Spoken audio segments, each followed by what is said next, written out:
Let me go up. Bam. Bam. Imagine little yellow people. Then imagine them in a world full of the other species called corruptrons who are out for their little pixels. The only resources they have are magic, iron, arrows, gold. While the corruptrons are made of the most common thing in the world next to dirt. Stone. Corruptrons have to struggle to find resources they need to defend themselves. Then you realize they have to also kill corruptrons to make them. Plus, when they die, they can be brought back to life. Then you realize that if a big blue crystal dies, they all die. Which makes them just that much weaker. Plus, they never grow, while the corruptrons can just grow and throw them basically around. Like a toy. This is the story of the corruption and how 20,000 Victrons overcame an entire world. With machines in the sky versus titans in mines. Thank you. Oh, myself. All right. Snaps to Brady for this. It's got a little fantasy in it. It's definitely got some fantasy in it. I think these characters of corruptions and bricktoms. Got your imagination going. Bronze. This is based off a game called Castle Story. Okay. Okay. Awesome. Nessa, would you like to start us with a shout out? I'd love to. I love that you basically describe this world and this story in such a short paragraph.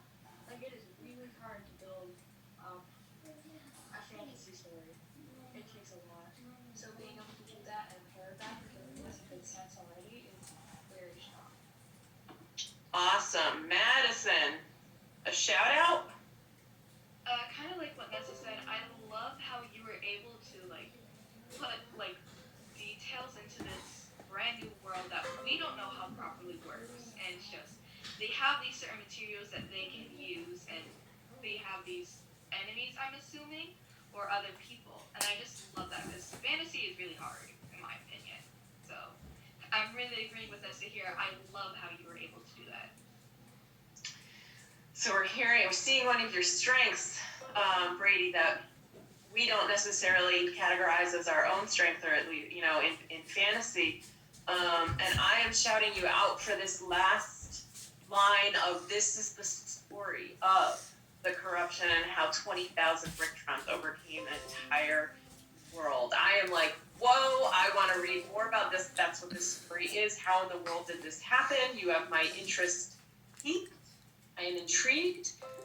So nice job on that. Nessa, moving it around to I wonder what would happen if. I wonder what would happen if we got to see what the corruptrons looked like. Like, I have all these different images in my brain from different sci-fi and fantasy, but my brain's like, maybe that kind of looks like the things from the Terminator, or maybe they look like the things from The Awakening. So it's kind of like I want to see a physical description of them. So I want to say what shape are they. It could also, if they want them to be scary, then changing that up.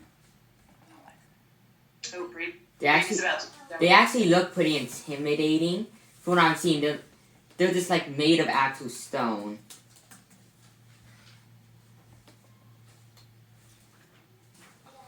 Where's some images?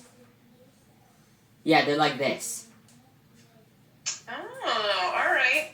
So I love that you are writing a story here about, okay, that's what you mentioned. It's a game, and you're like, now I'm going to, it's almost like fan fiction of the game.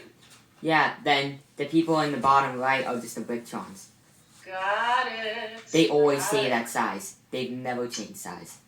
Okay. Cool image to include of the eyes, like the piercing purple eyes, and then you can invoke a lot of weird out of describing that image of rocks, and they're a harsh color, so you can definitely get across the strong description here on it. Yeah.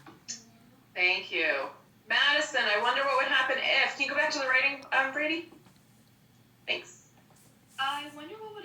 if like with the following paragraph, if we got a character's point of view, like are they afraid of these people? Are they intimidated? Do they want to fight them? Like what do they want to do? Like how does